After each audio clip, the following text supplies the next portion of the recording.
റോയ് സാറേ, അന്ന് മരിച്ചാ മതിയായിരുന്നു എന്നൊരു തോന്നലാ. അതെന്തിപ്പോ അങ്ങനെ തോന്നാൻ? പണിയെടുത്ത് മരിച്ചു സാറേ. ആരും ഇല്ലാതെ ഒറ്റയ്ക്ക് ഇത് നടത്താൻ എനിക്ക് പറ്റണില്ല. അല്ല, ആനന്ദൻ ടോണി ഉണ്ടല്ലോ. അതുങ്ങളുണ്ടായിട്ടും കാര്യമില്ല. ടോണി വന്നാ ഫോണുമേല, പിന്നെ ആനന്ദേട്ടൻ വന്നാ അതിനെ നോക്കാൻ തന്നെ വേറെ ആള് വേണം. ഈയുള്ള നിലയെല്ലാം കയറി ഇറങ്ങി എൻ്റെ നടുവിൽ. ആ സാറ പോയ പോക്കെ എന്ത് പരിപാടിയാണോ അവള് കാണിച്ചത്? ശരിയാ, കഷ്ടായി. ഇവിടെ കഷ്ടാവൊന്നുമില്ല, ഞാൻ വേറെ ആളെ കൊണ്ടുവരും. ഇത് കുറച്ചു ദിവസം മുമ്പ് സാറ് പറഞ്ഞ, എന്നിട്ട് ഇതുവരെ ആളെത്തിയില്ല. ഇനിയും ഇവിടെ ആള് വന്നില്ലെങ്കിൽ എനിക്ക് പോയി ചാവാതെ വേറെ വഴിയില്ല. നീ കിടന്ന് ചാവാതെ നമുക്ക് വഴിയുണ്ടാക്കുന്നു. സാറ് ഉണ്ടായിരുന്നെങ്കിൽ എൻ്റെ പണി മാത്രം നോക്കിയാൽ മതിയാ. ഇത് ഇവിടെ വരുന്ന മലയാളി സാഹിബന്മാരുടെ ഇംഗ്ലീഷിന് മുഴുവൻ മറുപടി അറിയേണ്ട അവസ്ഥയായി.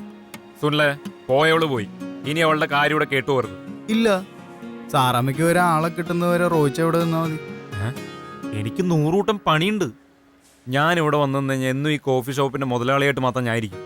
ഇവിടെ ഇരിക്കാണ്ട് 100 കൂട്ടം പണിക്ക് ഓടിയിട്ട് വരുമ്പോൾ ഈയുള്ള കോഫി ഷോപ്പും പോവും. ഞാൻ പറഞ്ഞില്ല എന്ന് വേണ്ട. ജീവൻ രക്ഷിച്ച നന്ദി കൊണ്ടൊന്നുമല്ല ഞാൻ ഇത് പറയുന്നത്. എന്തോ ഒരിഷ്ടം എനിക്ക് റോയിച്ചനോടുള്ളതുകൊണ്ടാ. എടാ, നീ പറയുന്നത് എനിക്ക് മനസ്സിലാവാണ്ടല്ല, നിന്റെ ബുദ്ധിമുട്ടും എനിക്ക് മനസ്സിലാവുന്നുണ്ട്. അവൾക്ക് ഓരോരാളെ കിട്ടണ്ടേ? നീ ഒന്ന് ക്ഷമിക്ക്, നമുക്ക് ശരിയാക്കാം. റോയിച്ച, എൻ്റെ പരിചയത്തിലൊരു കക്ഷിയുണ്ട്, നല്ല പയ്യനാ. ഹോട്ടൽ മാനേജ്മെന്റ് ആണോ? അതൊന്നും പഠിച്ചിട്ടില്ല. പക്ഷേ ഒരു ഹോട്ടലൊക്കെ അവനെ ഏൽപ്പിച്ചു കഴിഞ്ഞാൽ അവൻ നിന്ന് മാനേജ് ചെയ്യണമെന്ന് കാണണം. ഇന്നാൾ ഞാൻ ഒരു ചായ കുടിക്കാൻ അവിടെ കയറിയപ്പോൾ അവൻ വെറുതെ നിന്ന് മാനേജ് ചെയ്യണം കണ്ടിട്ട് എൻ്റെ കണ്ണ് തള്ളിപ്പോയി. അതെന്താ? അമ്മാരി ഉള്ള മാനേജ്മെന്റ് അല്ലേ. എന്നാ അവനോട് വരാൻ പറ.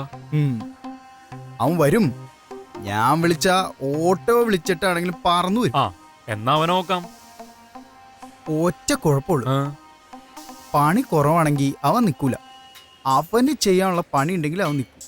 അത് കുഴപ്പമില്ല, അവന് നല്ല പണി നമുക്ക് കൊടുക്കാം. അതവസാനം എനിക്ക് പണിയാവോ? എന്താടാ, ഞാനങ്ങനെ ചെയ്യോടാ. ദേ ഒരു കസ്റ്റമർ വന്നു, വേഞ്ചല്.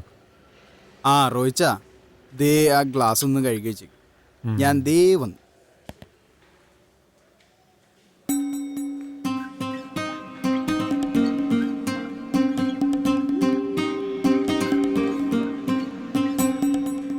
കർത്താവേ, വേഗം ഒരാളെ നോക്കിയില്ലെങ്കിൽ ഇവിടെ ചായ അടിക്കാൻ ഞാൻ തന്നെ കയറി കണ്ടിരോ.